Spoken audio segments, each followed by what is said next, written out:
Are you coming to the tree with a strong upper man?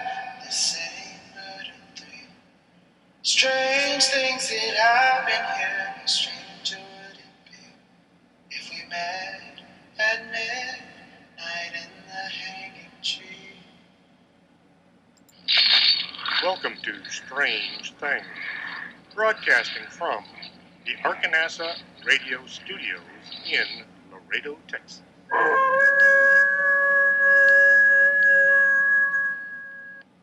And welcome to the show. I'm Chris James, your host.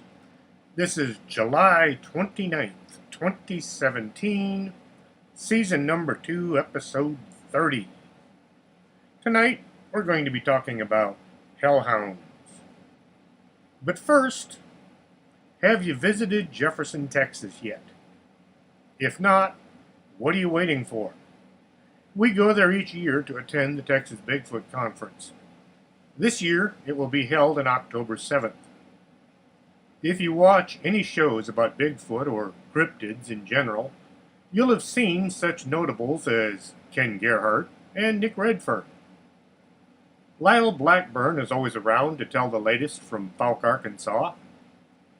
Craig Woolheater started the Texas Bigfoot Research Center after seeing a Bigfoot on the side of the road. Jefferson is one of the most haunted towns in Texas. They have ghost tours all over downtown area. The Excelsior Hotel, as well as the Jefferson Hotel, are both hot spots when it comes to spirits. You can spend the night and see who shows up in the dead of night. The Museum of Measurement and Time is well worth a visit. Johnny and Edith Ingram own and run the museum. It's free to visit, but be sure to leave a tip in the jar. They're open Thursday through Sunday, depending on when they show up. The museum is at 301 North Polk Street, Jefferson, Texas. And like I said, it is well worth a visit. The History Museum is at 223 West Austin Street. This old building had been the location of the post office, but now houses a fantastic collection from the past. Right behind this museum is the model train exhibit. This might not sound like much until you actually see it. The train set was handmade by the late R.D. Moses and his friend Jack Luck, who spent over 30 years creating and building the H.O. Gage Model Railroad, laid out to depict the Texas and Pacific Railroad in West Texas in the 1950s. All the figures and buildings were handmade. We spent over 3 hours just looking at the display from every angle. When you get hungry, you'll need to swing by the Bayou Bakery and Cafe at 201 West Austin Street. If you saw the movie, There's Something in the Woods, you'll have seen Brian Empey at the cafe. The food is great and the baked goods are fantastic. We like to stay at Diamond Don's RV Park anytime we're in Jefferson. They're located at 1602 Highway 49 East, just outside of town. One feature at Diamond Don's you won't see in any other RV park is the alligator pit. Yes, real live alligators.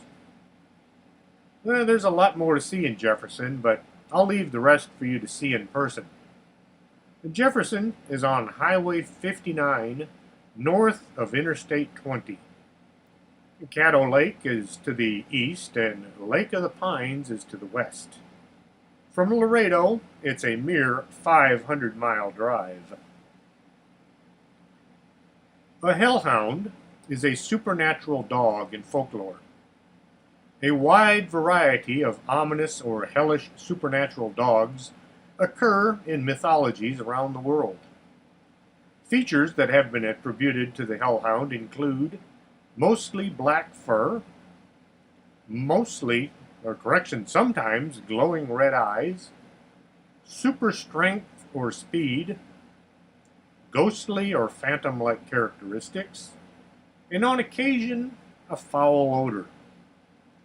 Certain European legends state that if someone stares into the hellhound's eyes 3 times or more, the person will surely die. Others say if you stare into the hound's eyes, it will destroy your mind. Hellhounds are often associated with guarding the entrance to the world of the dead, such as graveyards or burial grounds, or undertakings of other duties related to the afterlife or supernatural, such as hunting for lost souls or guarding a supernatural treasure.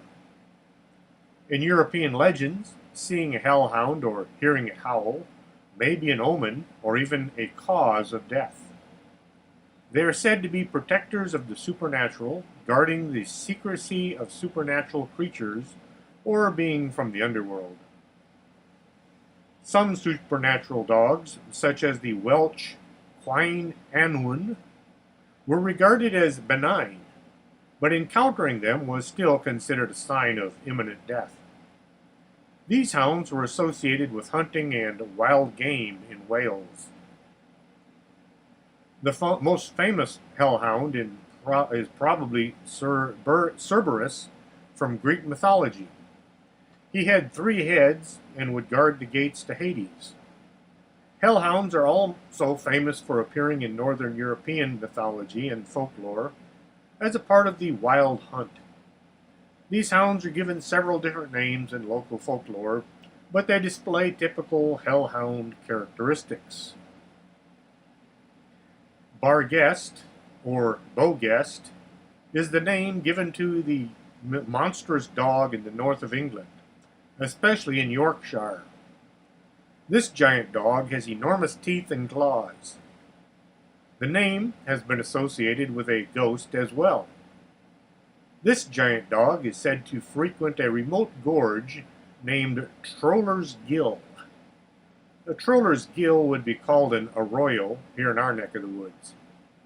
The sides are made up mostly of limestone. The Barghest has been seen entering the city of York on a few occasions. It searches out easy prey late at night, looking for people out traveling alone in the city's side streets. Some of these side streets are too narrow for a vehicle, only being wide enough for 2 people to walk side by side. Being an old city, a lot of the streets aren't very straight. They bend and twist, making seeing what might be up ahead near impossible.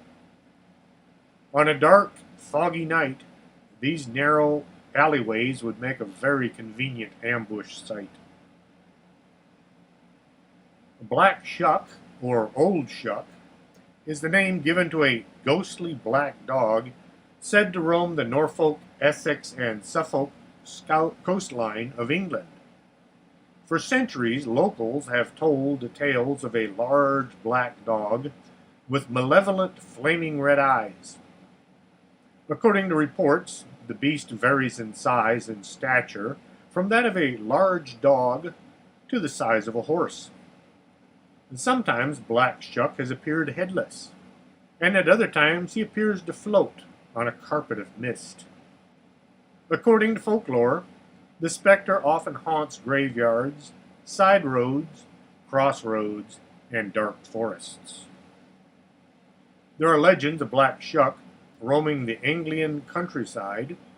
This would appear to be a part of West England right on the Irish Sea. These reports go back as far as the days before the Vikings took over. The name Shuck may be derived from Old English word suka, meaning demon, or possibly for the local dialect word shuki, meaning shaggy or hairy. The legend may have been part of the inspiration for Sherlock Holmes' novel, The Hound of the Baskervilles. And with that, we're going to take a brief pause, play a couple commercials, and drink some coffee. So don't go away. We'll be right back after these. You're listening to Arkanasa Radio.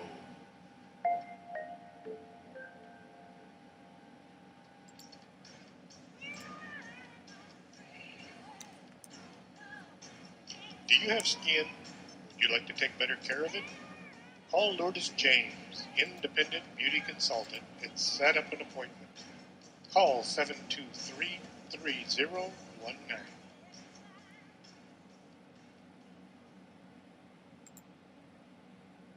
If your vision isn't what it used to be, and you're not sure you're seeing Bigfoot or just your neighbor mowing his lawn, stop on by Del Norte Optical, 107 Calle del Norte, just across the street from the Embassy Suites. You should be able to see what you're looking at.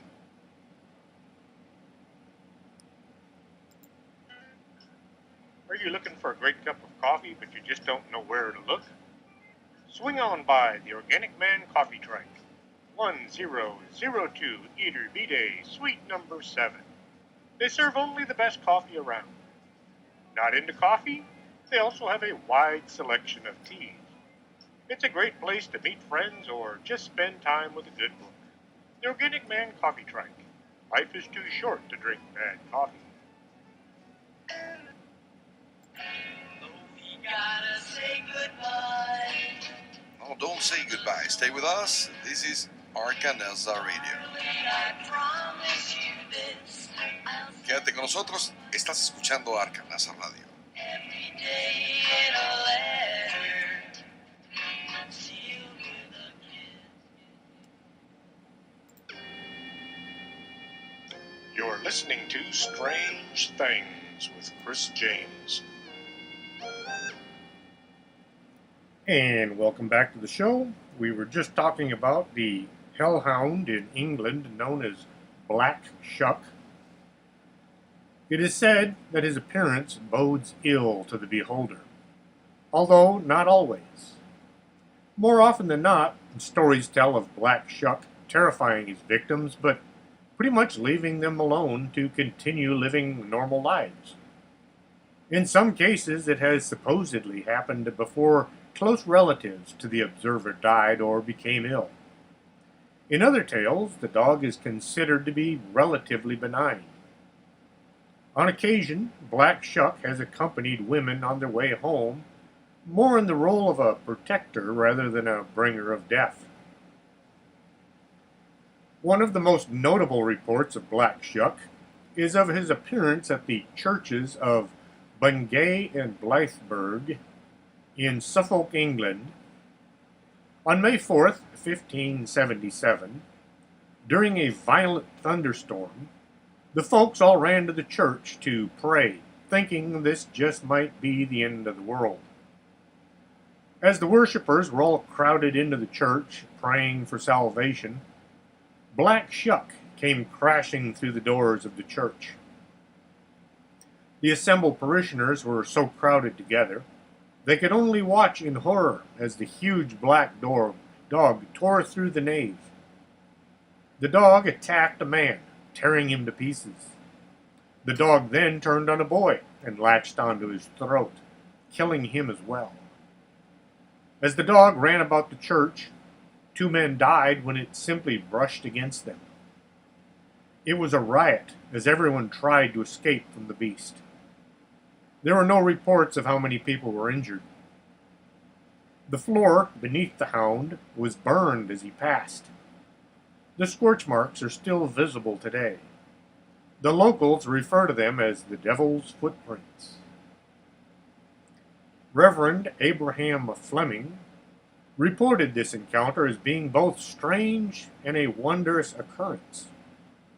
He wrote the following: "This black dog, or the devil in such a likeness, running all along down the body of the church with great swiftness and incredible haste, among the people, in a visible form and shape, passed between 2 persons, as they were kneeling upon their knees, and occupied in prayer, as it seemed, wrung the necks of both of them at one instant, clean backwards, and in so much that even at the moment were they killed.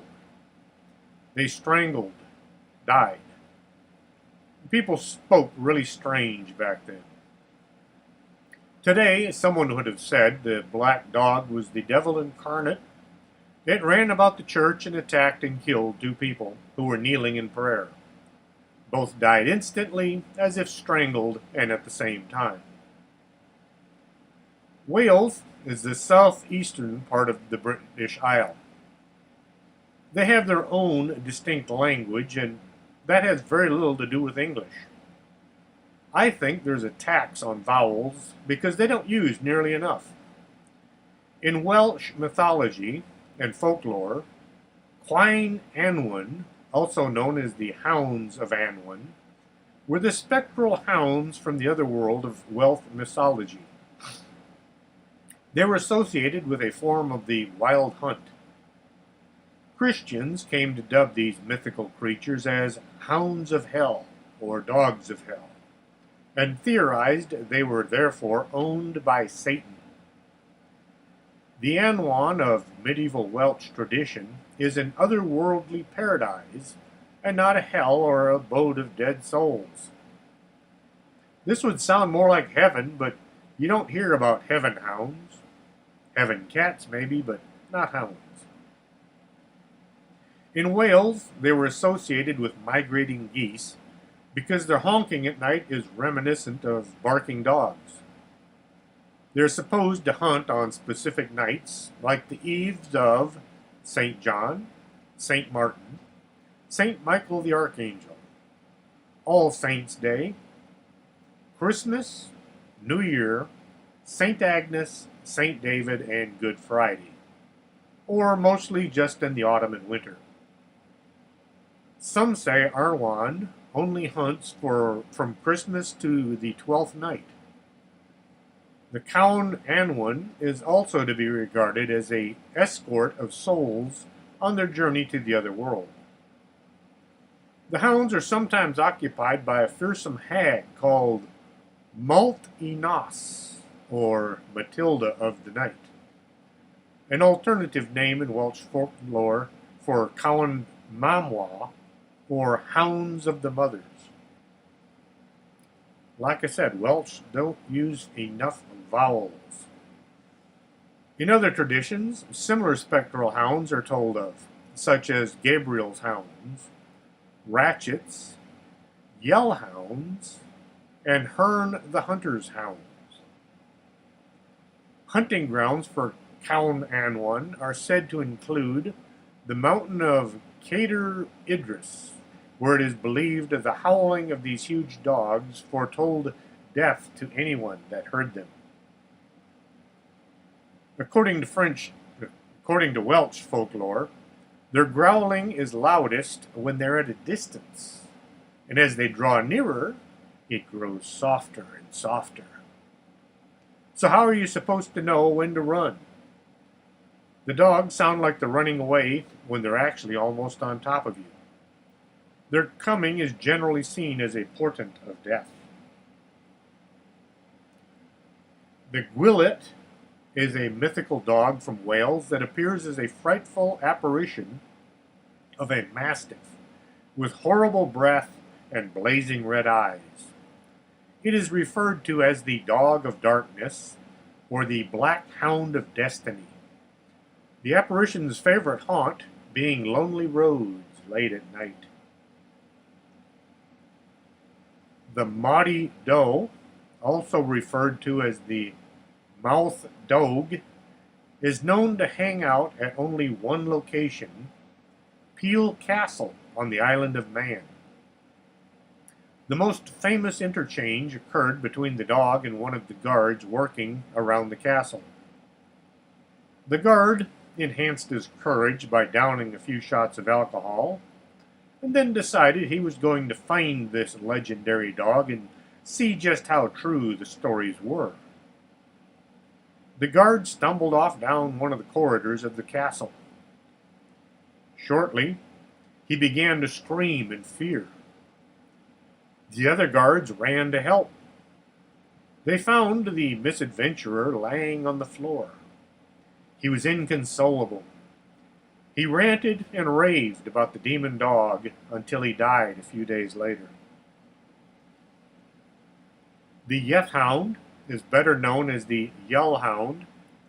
It's a black dog found in Devon folklore. The Hellhound is a headless dog that is manifested spirit of a child who died but was never baptized. It rambles through the woods at night, making wailing noises. Having no head, this hound would not be a very formidable foe, but it would still scare the heck out of anybody running into it late at night. The black dog of Bole is a monstrous hound that hunts the area around Bole Bay in Jersey, Channel Island. Jersey Island is a part of Britain which lies just off the coast of Normandy. During World War II, this was the only part of Britain ever occupied by the Nazis. This huge black dog, with eyes the size of saucers, drags a chain along the ground behind it. The sound of this chain is often the first warning victims have of its presence. After ambushing its victim, the dog circles them at great speed, terrifying them. The victim is unable to leave, but the hound never does any kind of harm. The appearance of this black dog is said to precede a storm.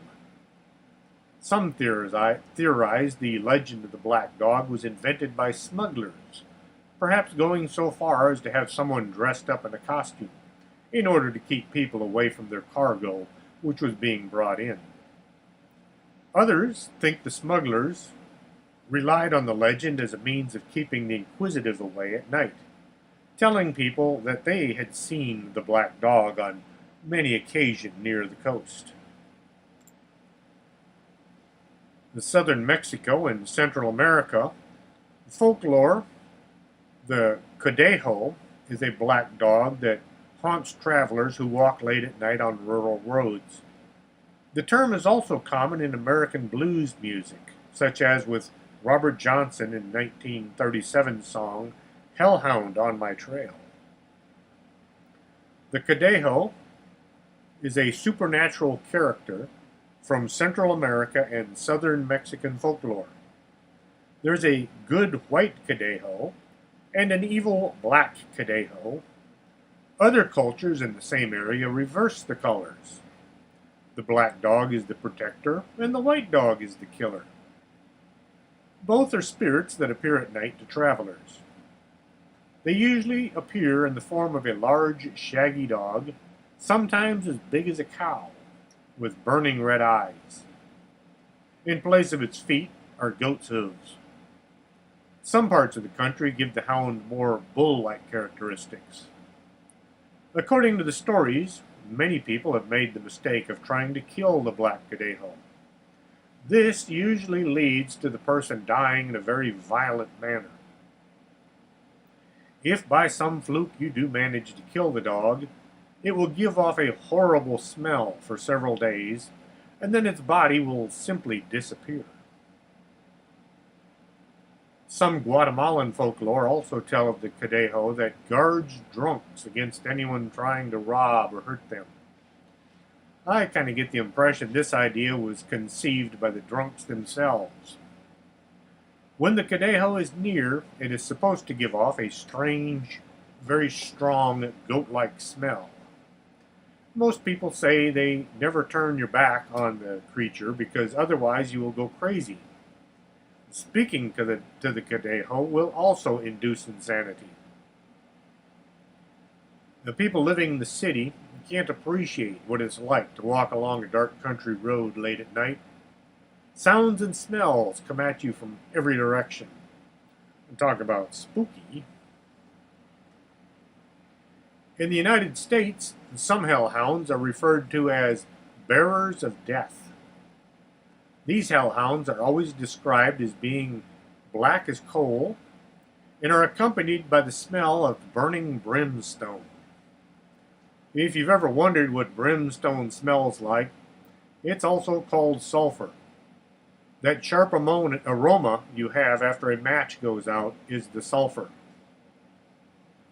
These hounds leave behind a burned area wherever they go. Their eyes are deep, bright, and glowing red. They have razor-sharp teeth, super strength, and speed, and are commonly associated with graveyards and the underworld. Hellhounds are called the bearers of death because were supposedly created by ancient demons to serve as heralds of death. According to legend, seeing one leads to a person's death. Some legends say you only need to see them once, while other legends say you have to see them 3 times before death is imminent. These stories make the Hellhounds a feared symbol and worthy of the name bearers of death. Hellhounds have been seen several times throughout history, and it's not specific to any one place.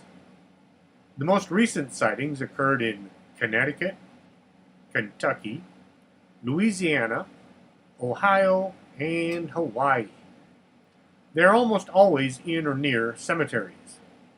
On more than one occasion, these giant dogs are seen in locations not associated with graveyards, but with so many old and lost cemeteries scattered all over the country, there just might be a graveyard near every sighting. In Catalan, the northeastern corner of Spain, Dip is an evil black hairy dog. He is an emissary of the devil who sucks people's blood. Like other figures associated with demons in Catland, he is lame in one leg. A Dip is pictured on the coat of arms of Prat-Dip, a major municipality in Catland, Spain. And we're going to take a brief pause here, play a couple commercials, and have some more coffee, so don't go away. We'll be right back after these important messages. You're listening to Arkanasa Radio.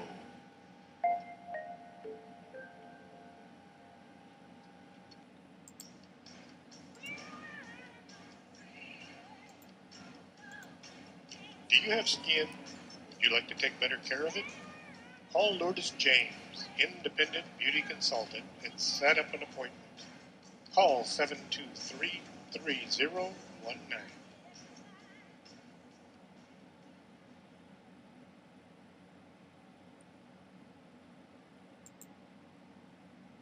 If your vision isn't what it used to be, and you're not sure you're seeing Bigfoot or just your neighbor mowing his lawn, stop on by Del Norte Optical, 107 Calle del Norte, just across the street from the Embassy Suites.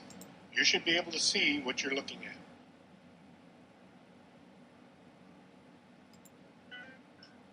Are you looking for a great cup of coffee, but you just don't know where to look? Swing on by the Organic Man Coffee Trike, 1002 Eater Vide, Suite number 7. They serve only the best coffee around. Not into coffee? They also have a wide selection of teas. It's a great place to meet friends or just spend time with a good book. The Organic Man Coffee Trike. Life is too short to drink bad coffee. We gotta say goodbye. Oh, don't say goodbye. Stay with us. This is Arkanasa Radio. I promise you this. I'll Quédate con nosotros. Estás escuchando Arkanasa Radio. every day in a letter. Sealed with a kiss. You're listening to Strange Things with Chris James. And welcome back to the show. Belgium, 1914. The French troops had stopped the German advance in an area known as Mons. Both sides began to dig in, and this was the beginning of trench warfare. Neither side was willing to give an inch. The area between the two opposing forces came to be known as No Man's Land. Enter it at your own peril. For years, wars were fought by both sides lining up and charging each other across the field. The single-shot rifle had only been replaced by the bolt-action rifle a few years ago. Until recently, no one had the chemicals to manufacture tons of explosives needed to fight a modern-day battle. The machine gun was a recent invention thought to make war so expensive in lives no one would ever consider it. That all changed in 1914. At sunup and sundown, the French forces would hold a stand to. The idea being the enemy was supposed to attack at either sunup or sundown. All the troops would line up along the trenches with bayonets fixed and wait for either the Germans to attack or orders to attack themselves. The rest of the day was spent preparing the defenses and taking pot shots at each other across the open spaces. In some places, the two sides were only a few hundred yards apart. At night, one side or the other would send out patrols to find out if there were any weaknesses on the other side. As the men would prepare to move out, they would check their gear to make sure they wouldn't make any noise. There was a very real risk. Any sound would attract fire from both sides. Rifles would be exchanged for knives and handguns. On one night, a patrol was sent out into the dark. Quietly, they made their way through the devastated land that stretched out between the two armies. The night went on, and by daybreak, the patrol hadn't returned. This was considered one of the risks of going out on patrol, and no one gave it much thought. More than likely, the Germans had captured these unlucky soldiers. During the early war years of World War I, both sides had an agreement. A ceasefire would hold shortly after sunrise, so either side could collect their dead or wounded. This agreement only lasted the first few years. By 1916, bodies just lay where they fell and rotted away. The wounded had to fend for themselves. Any movement in no man's land would draw fire from snipers on both sides. Well, the next morning of the missing patrol, men went out to search for any survivors. Out in the middle of no man's land, the men came upon the bodies of the missing patrol. Their throats had been ripped out, and the bodies were torn to pieces. Everyone agreed this wasn't done by the Germans.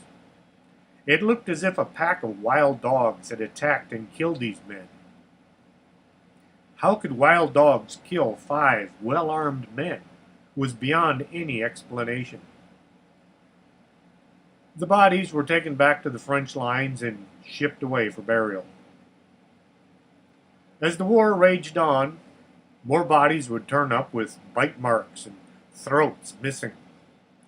Sentries would report seeing a black hound as big as a small horse walking around in no man's land as if it owned the place. Howls would wake the troops late at night. One solitary dog baying at the dark sky. A rumor began to circulate that the Germans had created some form of vicious attack dog and released it onto the battlefield. A crazed German scientist was supposed to have taken the brain from a convicted criminal and transplanted it into a dog. Now this dog was out hunting French soldiers. The Germans were known to have dogs trained to attack with some of their units, but not running around loose. The French had some of their own. Late one night, screams could be heard coming from the German lines. Something was rampaging through the trenches on the other side of no man's land.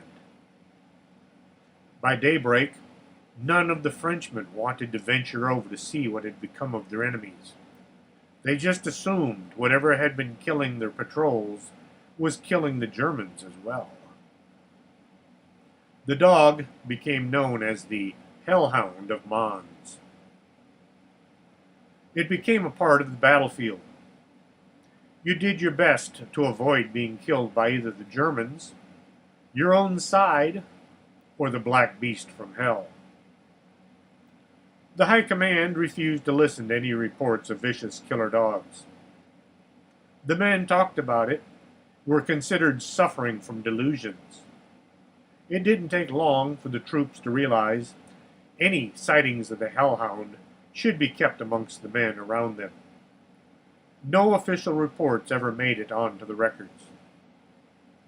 We'll never know how many men saw this hound or how many lives it took.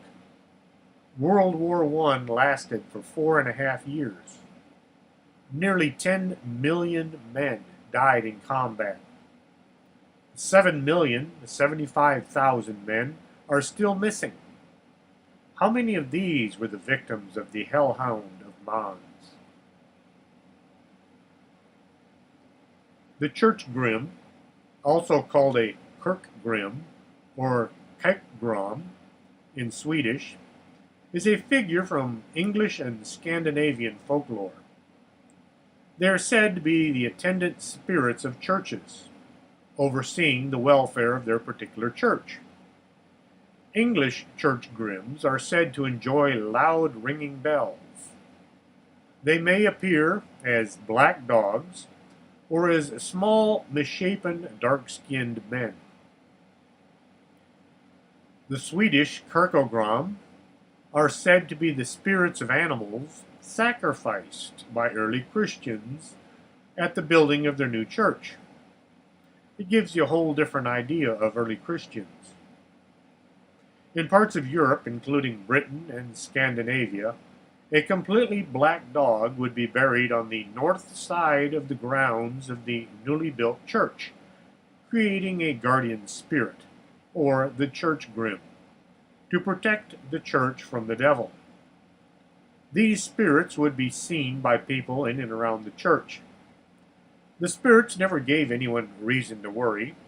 They were there to keep the devil away, not the parishioners.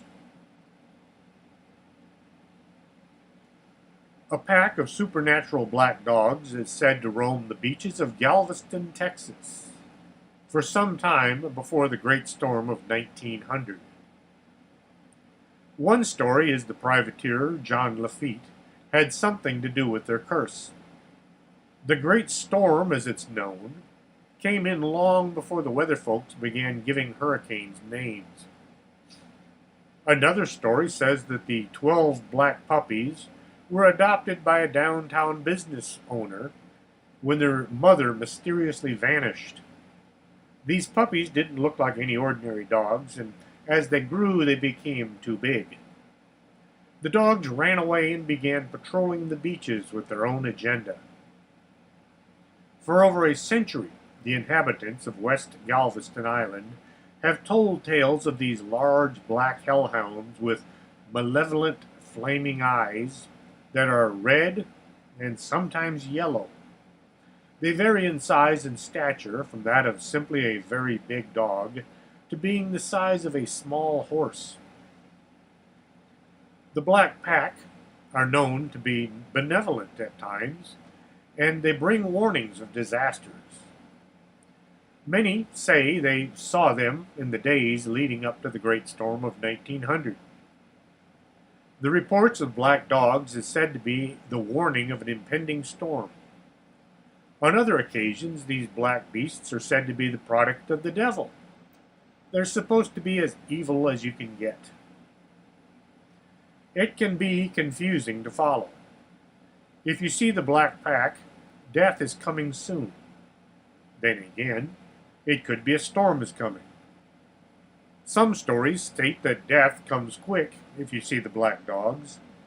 Others say that death may not follow at all, but something bad will happen to someone close to those who set eyes on the 12 ghost hounds.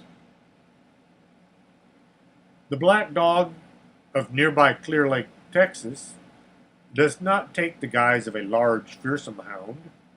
Instead, it appears as a small, sad black dog. People see this dog on various parts of Clear Lake area. Nothing bad is associated with this small animal.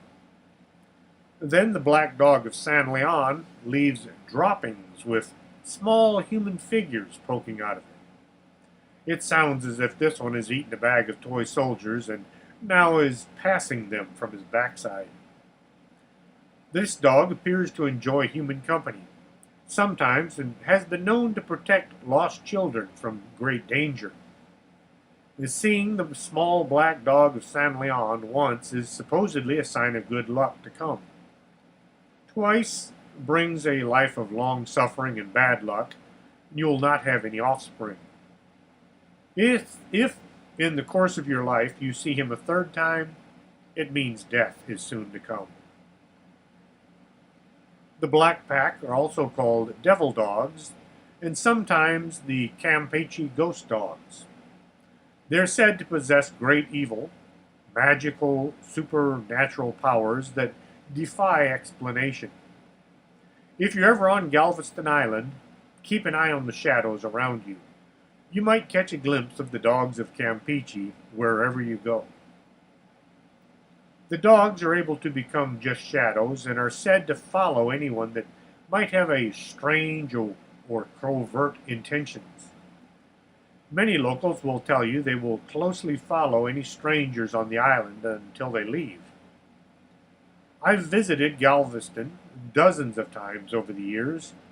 Would I still be considered a stranger? Low growls are often heard when one is near the pack, and the smell of a wet dog is experienced. The black dogs are known to breathe heavily on the necks of those that have bad intentions. One recent tourist to the island said she was chased back to her hotel by a large black beast. She thinks the Campeche ghost dog was just trying to get her back to her room and out of trouble. These supernatural dogs are said to try to protect the innocent and the intended victims of unscrupulous people. Why would this pack of black hounds protect this tourist? They say Lafayette respected women, children, and the feeble-minded. It is said that he commanded his dogs to never harm those that could not protect themselves and to look out for their best interests. The name Campeche comes from the Mayan word Akimpeach, which means the place of the boa serpent. His black hellhounds have been spotted in New Orleans, Barataria, and anywhere Lafitte set foot during his lifetime. Some say the shadows of these dogs can be seen in the waves that crash ashore along the Gulf of Mexico. The great voodoo queen, Marie Laveau, was said to have owned a pack of her own devil dogs. This pack of dogs is supposed to be the origin of Lafitte's black pack. At some point in time, she gave the privateer a few puppies. Seeing as these two traveled in the same circles and they were around at about the same time, this story isn't all that hard to believe. Laveau is said to have used her devil dogs to keep an eye on cemeteries at night. Why cemeteries? A lot of the magic of voodoo is derived from substances only found in cemeteries. Laveau, being the top dog as it were, didn't want any upstarts trying to hone in on her action. The dogs guarded her as she slept as well. Her dogs are said to have been very large, solid black, with fiery red eyes. The most favorite of her pack was a large male named Enfant Noir. He is said to actually have been buried with her in New Orleans when she finally passed on. The dates of her life will be a bit hard to follow because other voodoo priestesses used her name as well. Laveau's devil dogs are not supposed to have originated in hell, but were possessed by the souls of all those turned into zombies. The disassociated soul would find refuge in a dog that would be brought to the cemetery. We did a show on zombies just last week. The soul would continue to occupy either the dog or a cat until such time as the zombie died. Once the body was no longer animated, the soul would exit the animal and be free to move on. And with that, we're going to take a brief pause and play a couple of commercials. So don't go away. We'll be right back after this. You're listening to Arkanasa Radio.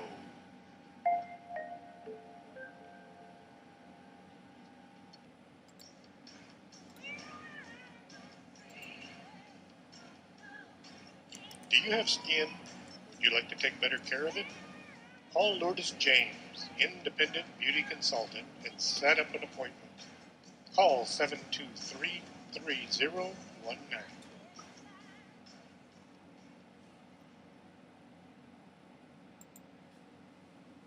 If your vision isn't what it used to be, and you're not sure you're seeing Bigfoot or just your neighbor mowing his lawn, stop on by Del Norte Optical, 107 Calle del Norte, just across the street from the Embassy Suites. You should be able to see what you're looking at.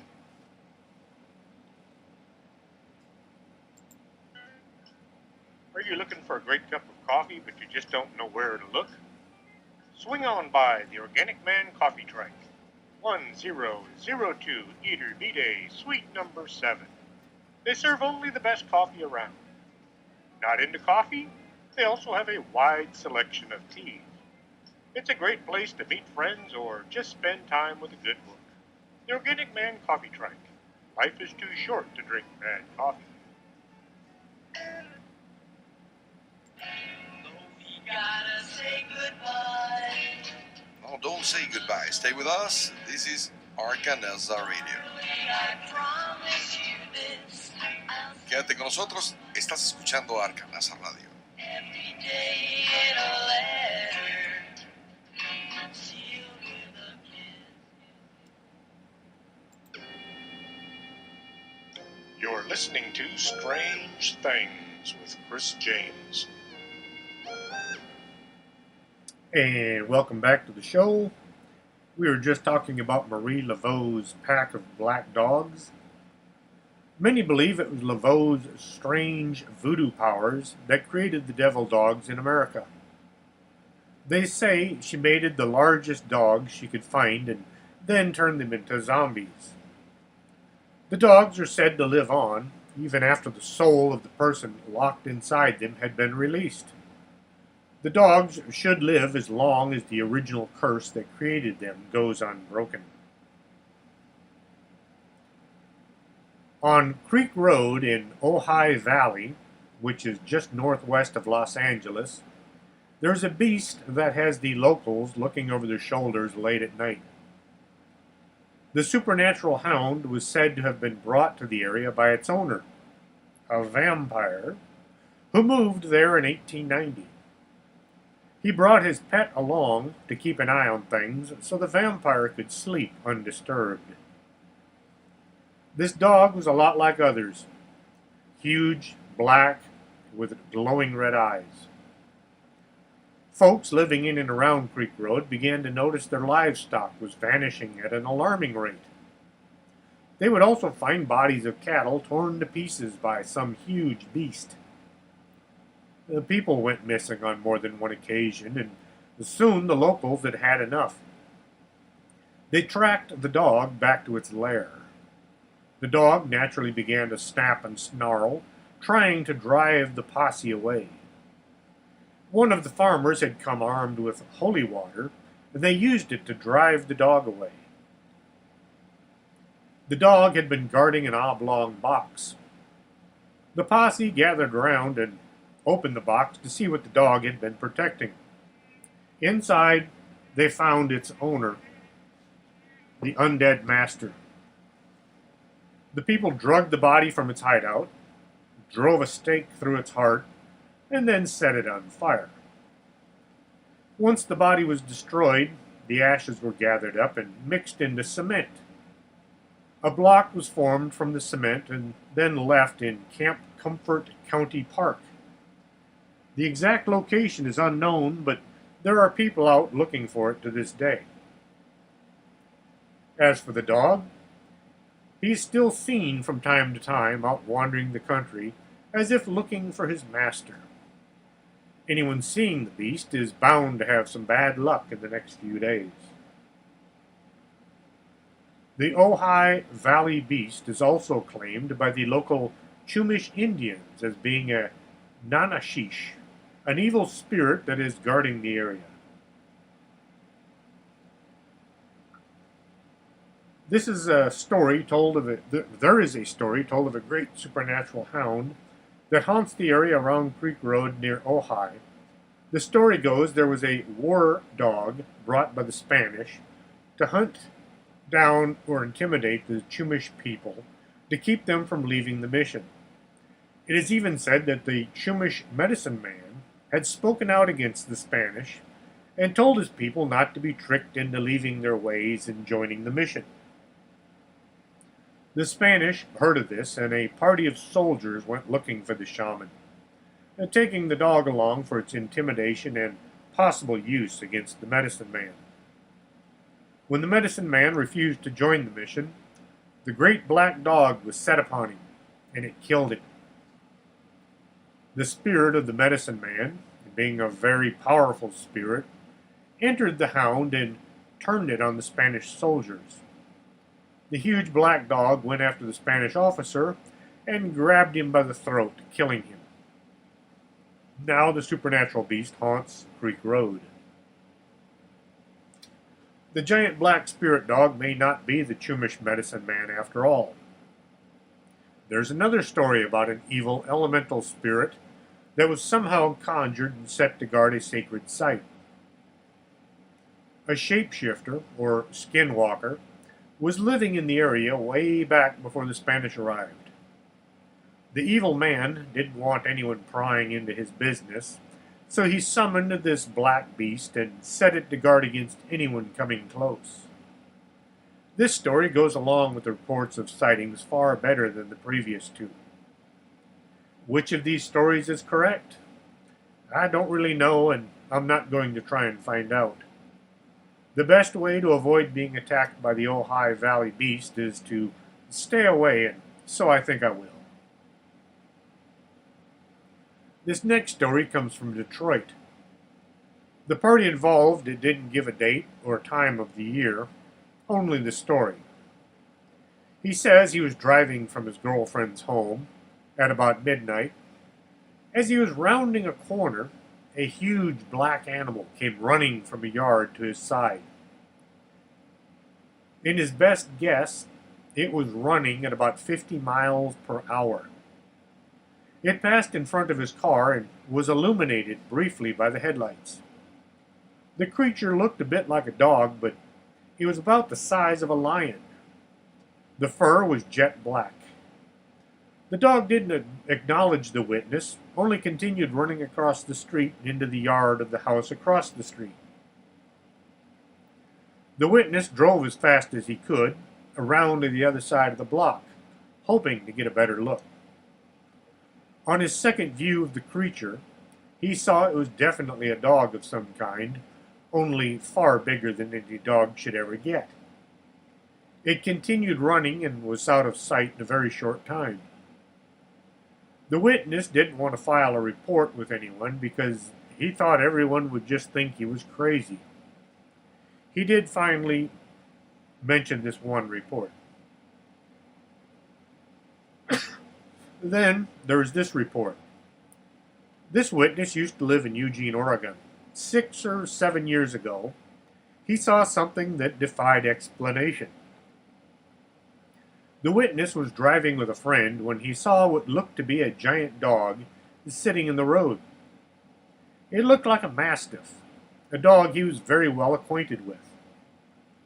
As they got closer, a chill ran down his spine. He began to feel uneasy.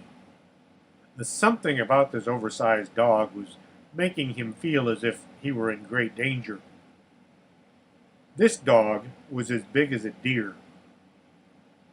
The giant dog moved as if its bones were not attached right, or as if everything was broken. There were too many joints in its legs. Everything about this black animal was wrong.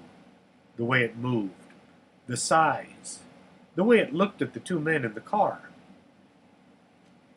The animal had black fur that stuck out in spiky clumps. It looked like the worst case of mange on earth. The bare patches of skin looked as if bones were sticking partway out through the skin. As the creature moved, it had excessive amounts of saliva dripping from its oversized canines. The two men sat and watched, not knowing what to think and not able to speak. The eyes of the beast were glowing embers. The thing moved across the road, and as soon as it was out of the way, the passenger found his voice as well as his curiosity. He said to pull up closer so they could get a better look. The driver pulled forward to where the creature should have been, but it was gone. There was an open field and no place for such a huge creature to be hiding. The pair continued to their destination. As they were telling their bizarre story to their friend simply said they saw things like that all the time out in the country. No one knows what these things are, but they kind of do match the hellhounds with the black fur and the glowing red eyes. Next time you're out late at night and you think you see a dark shadow lurking in the background, look closer to see if it has glowing red eyes. You just might be witnessing a hellhound. If you enjoyed the show, tell your friends. You can check out the archives at strangethings.podomatic.com. We're also on Podcast Junkie, iTunes, YouTube, and TuneIn. If you have a strange thing you'd like to hear on the show, you can contact us at strangethings@arcanasa.com or our Facebook page, Strange Things with Chris James. Until next Saturday, just remember, any day above ground is a good one. Now, before I go completely off the air, I'd just like to tell you all that, yes, I do have some books out, and it would be really nice for people to buy them and read them. One of my favorite books is called The Bag Company. That's B-A-G.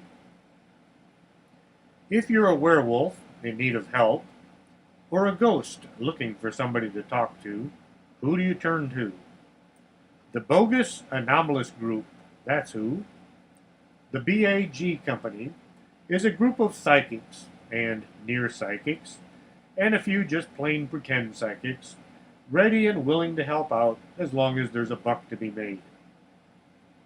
When Pam Bogus needed a job, it fell to her uncle to provide this untrained, unskilled teen with something resembling a job. Pam was nowhere near ready for what lay ahead in her life. People in need of psychic advice or card readers or whatever kind of other sensory kind of help a person can imagine. There's a monster living in the basement, which is intent on making Pam into a juicy little morsel, while the demon released from the netherworld just wants to rend her limb from limb. The psychic vampire down the block is training her kid, while the old cemetery is home to the last battle of the Civil War. Spills and chills, a car chase in a pickup truck, unbridled animals, and lots of nastiness. Come along as Pam Bogus tries to earn her keep and stay alive. The book, The BAG Company, is available at Amazon.com. If you'd buy a copy or two, I'd really appreciate it. I could use the income. Till next week, this is Chris James.